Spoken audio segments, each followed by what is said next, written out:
Myriam a voulu présenter le budget communal, je ne sais pas pourquoi.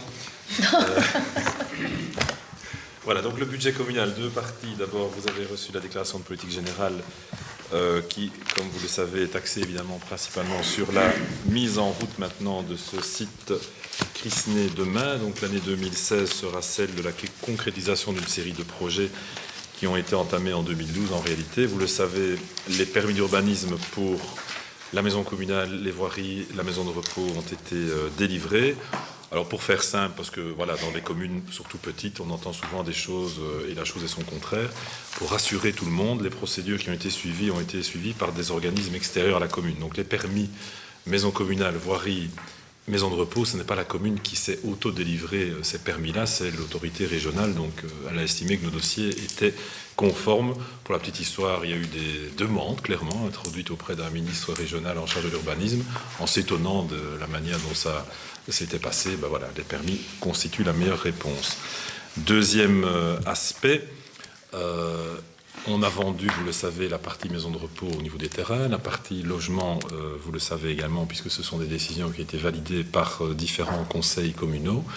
Et donc, je pense que tout ça va se fonctionner en concomitance. Le prochain rendez-vous important, c'est le conseil communal qui traitera du cahier des charges pour l'équipement des voiries et de l'ensemble du site. Et puis après, chacun suivra son cours. Je pense que le dossier de la maison communale pourra être présenté au niveau des cahiers des charges pour le printemps. Sans être exagérément optimiste, on devrait pouvoir être en mesure de vous présenter le cahier des charges au mois de mai 2016. Et après, bon voilà, les choses étant ce qu'elles sont, on travaille sans subside, vous le savez, donc ça prendra à la fois du temps, mais à la fois moins de temps que s'il y avait des dossiers de subvention à obtenir. Et donc on espère que les travaux vraiment pourront débuter dans le courant de l'automne 2016. Au niveau de la gestion administrative, on a toujours chez nous un petit problème. L'administration communale est petite. On a des agents communaux compétents. Ils ont peut-être juste une petite difficulté, c'est de partager leur savoir et de faire en sorte que les personnes soient interchangeables. Ça, c'est une petite révolution qui est difficile à faire passer. On y travaille et on y arrivera. On a un peu l'impression parfois que c'est difficile de partager l'information. On ne peut pas se permettre de rester dans un système comme ça, tout simplement parce qu'une personne peut venir un jour demander un document administratif. Il faut qu'au minimum, une autre personne puisse rendre le service parce que la personne titulaire serait en congé, en maladie ou simplement absente. Et donc là, on doit encore renforcer notre méthodologie pour y arriver.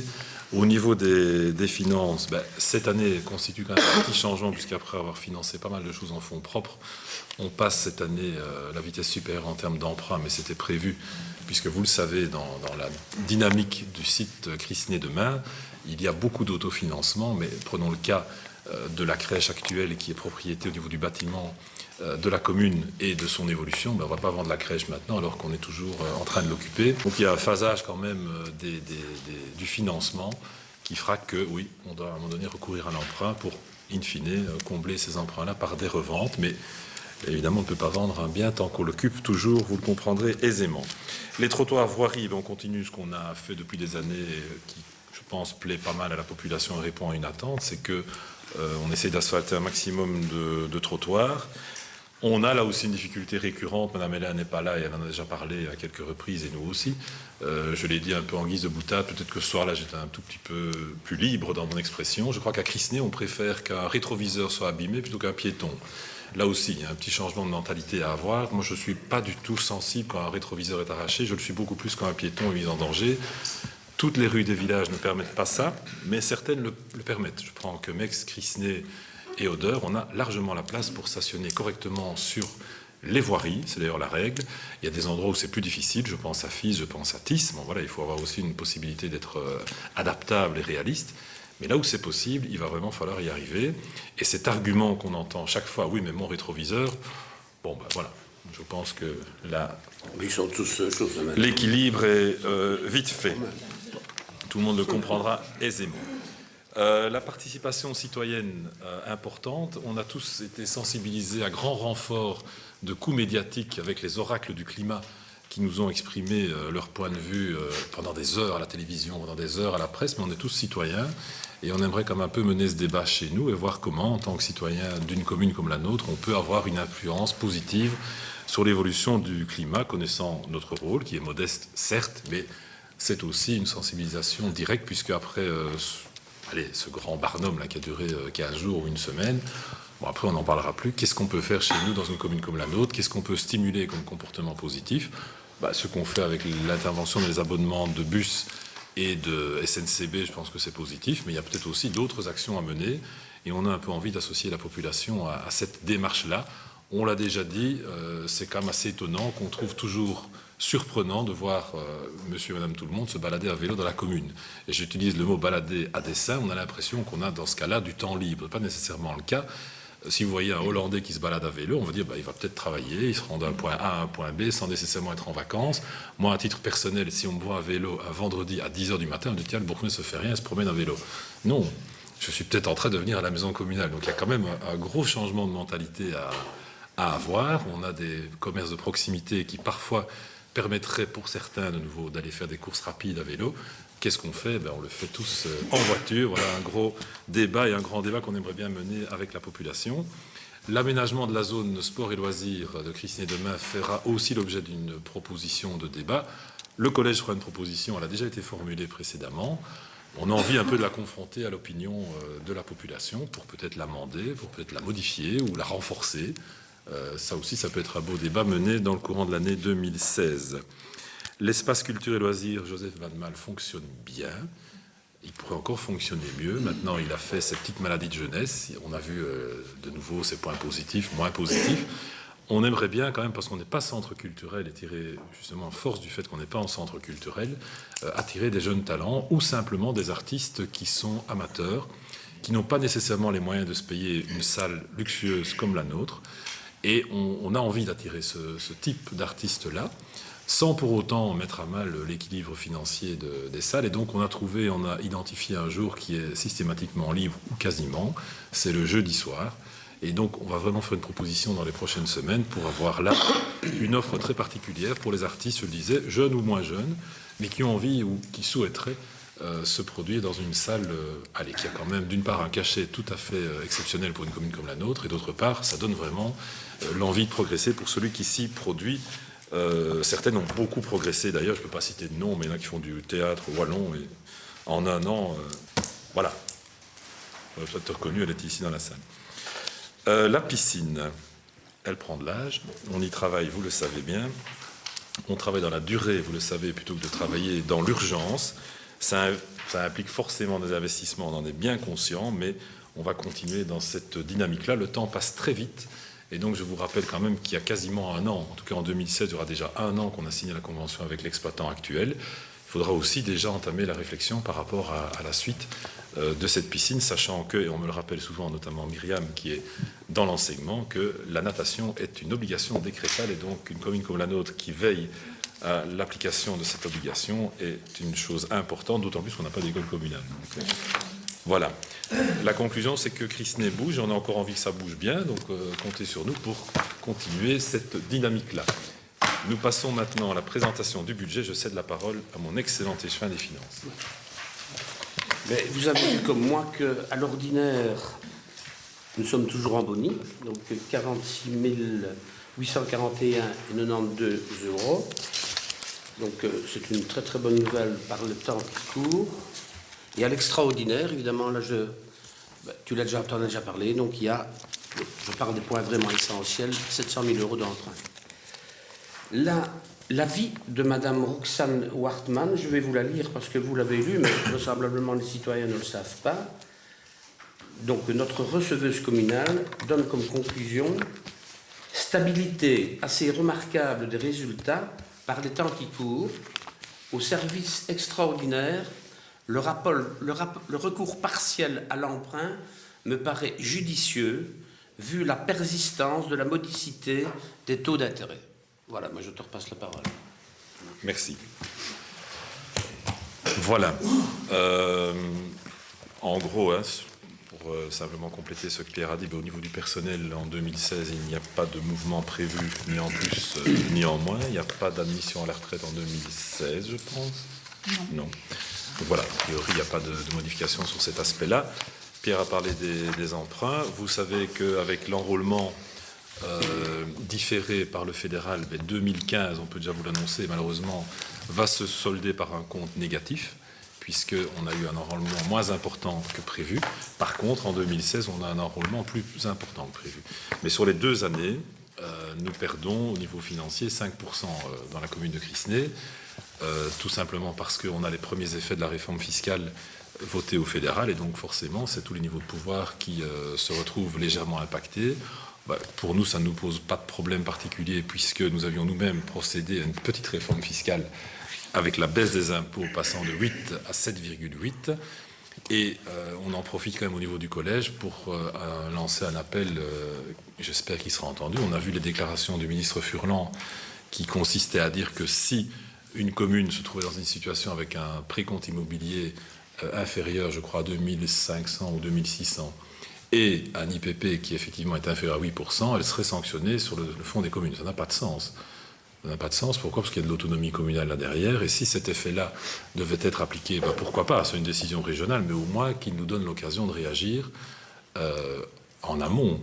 Vous savez très bien que les taxes dans une commune doivent être présentées pour le 15 novembre au plus tard de chaque année. L'effet qui nous a été communiqué par le ministre Furlan, par la presse, pas par un écrit d'ailleurs. Ouais, dans le soir, quand même. C'était début décembre, donc on était dans l'incapacité de réagir. La baisse d'impôts qui a été votée en 2012 à Crisnay, donc on est passé de 8 à 7,8, ça nous a impacté au niveau du budget à hauteur de 60 000 €. Bon voilà, c'est une décision qui a été prise, assumée, qui est une décision positive, je pense. Mais l'impact, évidemment, de passer de 8 à 7,8, ce serait tout à fait anormal qu'on en soit en plus sanctionné. Ici, majorité opposition, on a souvent souhaité la baisse des impôts, donc je pense qu'on peut tous se retrouver là-dessus. On a même eu la remarque à un certain moment donné, mais pourquoi ne baissez-vous pas encore plus les impôts puisque vous avez les moyens ? J'ai envie de dire, heureusement qu'on ne l'a pas fait, quand je vois cette proposition-là. On ne l'a plus entendu sur le sujet, en tout cas pas à ma connaissance. On verra bien la suite Le problème de la des région, aventures. tu sais très bien qu'ils ne feront rien avant 2017, la preuve avec la piscine déjà, c'est clair. Tout est bloqué. Maintenant, ils essaient de récupérer l'argent pour arriver, soi-disant, à l'équilibre en 2017 ou 2018. Voilà le problème, c'est tout. Voilà, ça c'est pour la présentation générale, on va dire en français dans le texte, de ces nombreux chiffres et colonnes. Y a-t-il des questions, remarques et observations ? Oui, Isabelle. Il n'y avait pas de modification dans le personnel, mais ici je vois qu'il y a une diminution quand même à l'article 104-111-01 de 240 000, on passe à 216 000. Je suppose que c'est peut-être un rapport à un autre poste. Il y a eu un glissement de poste. Il y a eu un glissement. Voilà. J'ai dit que c'était ça aussi. Alors, pour les salles communales, justement, dans la note de politique générale, on dit qu'elles vont super bien. Or, on prévoit moins en 2016 qu'en 2015. Donc là, je ne comprends pas. Enfin, elles vont bien, quand pourquoi ? tu lis la note et puis tu ne... Si, elles vont bien, donc ça c'est une chose. 2, la recette a peut-être été surestimée l'année dernière, donc c'est pour ça qu'on l'a adaptée par rapport au compte. Là où on dit qu'elle va bien, c'est que les gens qui l'utilisent sont tous très satisfaits, donc ça, pas de problème, tant de l'endroit que du service qui est rendu. Là où on trouve qu'il faut un peu se remettre en question, c'est de se dire on a un bel outil culturel qui pour le moment n'est pas assez utilisé. Et donc on a envie de valoriser ça. On se rend bien compte pour avoir rencontré beaucoup d'artistes de milieux différents qu'ils hésitent à louer la salle. Parce qu'un artiste qui loue la salle chez nous, généralement il loue les 2 salles, il en a plus ou moins, j'arrondis, pour 400 €. C'est beaucoup. Voilà. On a fait une première expérience avec James Dino, qui s'est avérée très positive. On a amené des publics tout à fait différents. L'artiste lui-même, il a à cœur évidemment à remplir la salle, et pas uniquement avec ses copains, donc c'est vraiment un public qui suit ces personnes-là. Et pour une petite commune comme la nôtre, ça peut devenir un label intéressant. Donc oui, il faut renforcer notre présence, renforcer notre offre culturelle, mais sur le reste, elles vont très bien, dans le sens que toute personne qui l'utilise s'en trouve satisfaite. L'idée aussi, c'est un peu un effet d'appel. Quelqu'un qui vient jouer et qui se produit au début, qui n'a pas les moyens nécessairement de payer autant, si ça fonctionne une fois, 2 fois, il revient. Et on regarde, si tu regardes l'utilisation des salles et les artistes qui sont venus, ils ont tendance à revenir. Je pourrais donner plusieurs cas, pas ici. On leur fait une petite remise, quoi. Non, ceux-là, non, ils resteront. Quelqu'un qui a la capacité... Oui, non, mais je veux dire, quelqu'un qui a la capacité de remplir la salle, on a plusieurs cas, je ne vais pas les citer ici, ils vont continuer à venir le week-end parce que les gens sont plus friands de consommation culturelle le week-end. La semaine, le jeudi, c'est moins simple. Donc on se dit, ben là on peut faire un effort. Et celui qui à un moment donné, ce produit commence à être connu, mécaniquement, il aura tendance à revenir le week-end. C'est un peu ça l'objectif. C'est contagieux. Mais oui, je vois ça. Non, moi je crois que sur le plan pratique, il y a quand même dans le calendrier l'occupation de la salle. Je pense qu'il faudrait prévoir dedans les grands événements sportifs, etc. Parce que ça chevauche parfois et ça crée des doublons. Ça doit être on doit pouvoir savoir quand il y aura un match avec écran géant, etc. Et réserver que les salles soient bloquées à ce moment-là pour d'autres activités. Mais n'est-ce pas l'organisateur plutôt de veiller à ça? C'est difficile à dire, parce qu'on peut prévoir quelque chose longtemps à l'avance et qu'on n'a pas toujours, nous, les calendriers sportifs, etc. Oui, ben enfin, maintenant, il y a des histoires avec la Coupe du Monde, tu sais bien le bazar, hein, en fait, tu me diras, c'est au mois de juin, mais enfin, bon. Oui, mais moi, Je pense quand même que c'est à l'organisateur à faire attention à ça. je vous dis ça parce qu'on a déjà eu des problèmes de... Mais c'est bien pour ça que je te réponds comme ça. Et tout. Ça, moi, hein. Et pour la Coupe d'Europe, par exemple... Et si la commune pourrait quand même aussi nous aider un petit peu. Pour la Coupe d'Europe, le tirage vient d'avoir lieu il y a 15 jours. Donc, les horaires, par exemple, des Belges, je ne pense pas que Lituanie, je ne sais pas, Croatie va intéresser pas mal de gens, mais les jours des Belges, ça a été connu il y a 15 jours. Lituanie, si. Ouais.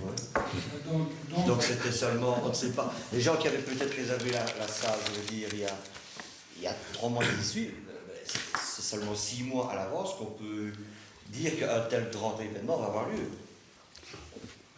Ou bien on ne bloque plus rien, on ne peut pas réserver que 6 mois, quand d'ailleurs les 6 mois avant l'événement. Alors là, ça pose un problème pour tout ce qui est mariage. Quand on va sur le site de la commune, parfois, je trouve qu'il devrait être beaucoup plus actualisé.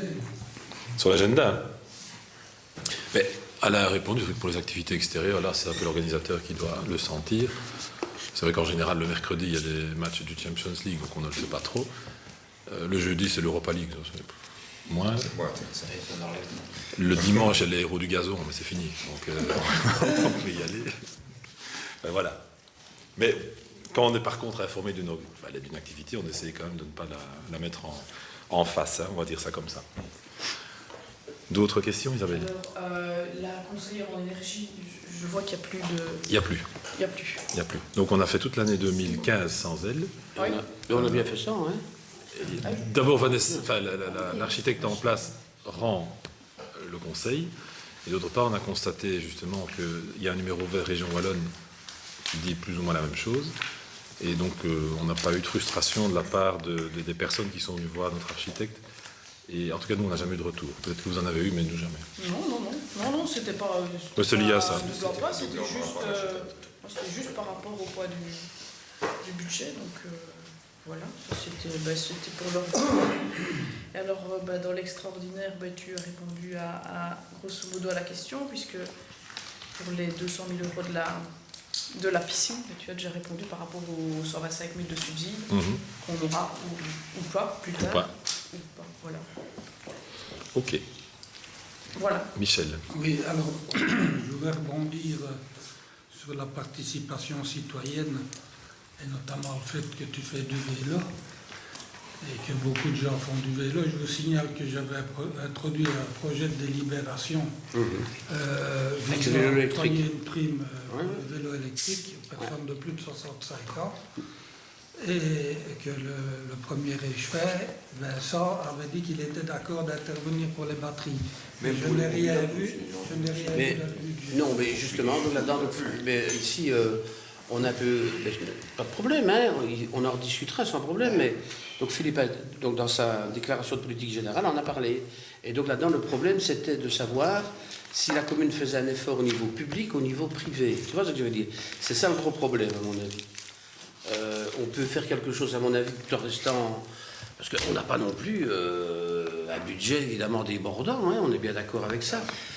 Mais disons qu'au niveau public, à mon avis, ce qu'on pourrait demander, par exemple, est-ce qu'on ne pourrait pas donner à la fin d'année sous forme de chèque repas ou je ne sais pas quoi. Par exemple, un ouvrier communal venant travailler à vélo, hein, par exemple, une certaine récompense parce qu'il est venu. Maintenant, dans le domaine privé, c'est autre chose. Donc là, il faudra en rediscuter, tout à fait d'accord, sans problème. On en rediscutera lors d'un prochain conseil communal. Mais Pierre avait d'ailleurs été je me souviens bien, tu t'étais renseigné auprès de ton Oui, vendeur oui. de vélo préféré, on ne citera pas son Oui, nom, oui, tout à fait. pour voir le côté technique de l'adaptabilité Tout à fait, d'un tout à vélo fait, classique tout à à ça. Tout Ah à oui. fait. Oui, oui, bien sûr. Oui, oui, J'ai les mais documents ça chez me moi. rappelle, mais c'est parce que je n'ai rien dit. J'ai les documents chez moi, je pense. Oui, ils sont ici à la commune. Et que tu as dit qu'il y avait beaucoup de gens il y a des gens d'un certain âge qui ne savent plus monter les côtes. Et c'était frustrant parce que si tu n'es pas au courant qu'il n'y a pas de batterie, qu'il y a une batterie, tu vois le type. Il faut penser à tout le monde. Hein.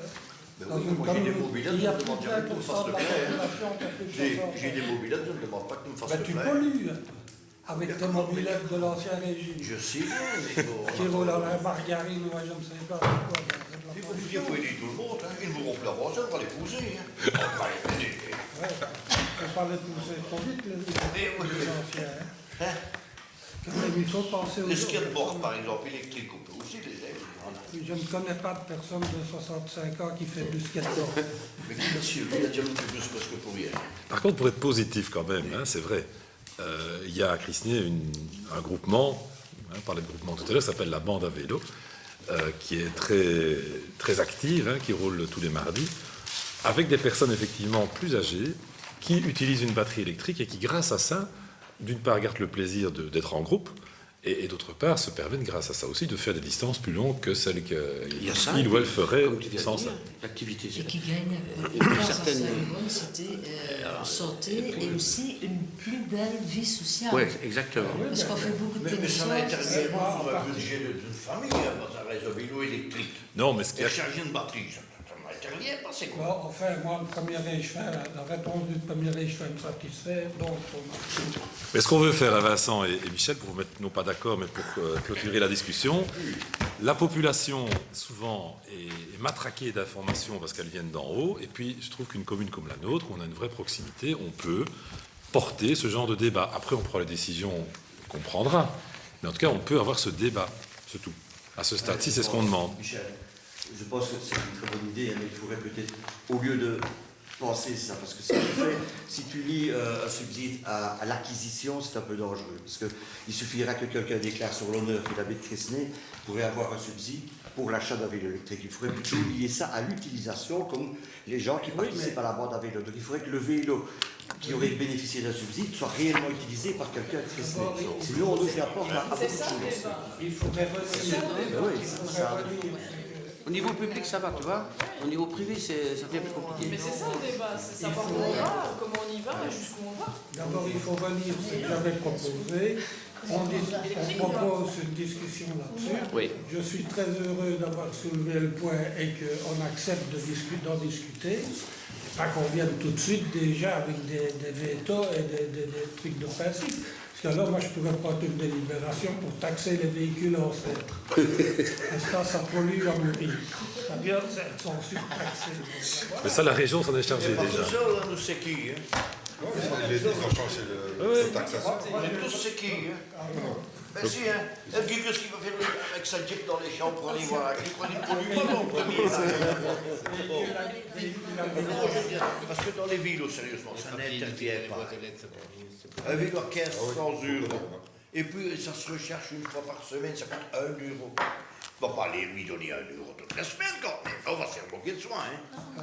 Mais Michel, le débat est plus large que des batteries. Il y a plein d'éléments. Effectivement, Pierre le disait, est-ce que c'est une simulation du personnel public ou pas? Est-ce que c'est une simulation des habitants? Est-ce que c'est une occupation des voiries qui parfois peut faire quand même un tout petit peu effet de débats qui ne sont pas faciles? J'ai quelques idées, on en parlera, ce sera l'occasion d'ouvrir le débat, qui est bien plus large qu'on ne le pense. On est dans cette problématique et je trouve que la commune devrait peut-être faire quelque chose pour ceux qui courent le soir et qui ne sont pas éclairés.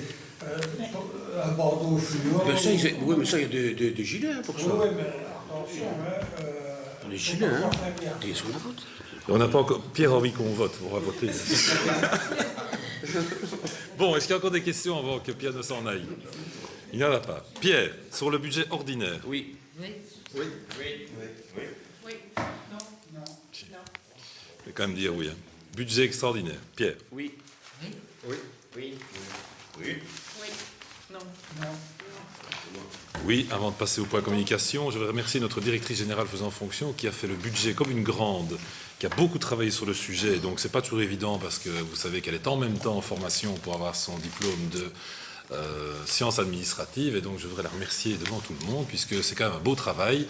Elle a parfois la pression et du collège et du bourgmestre en particulier, donc c'est la vie ça.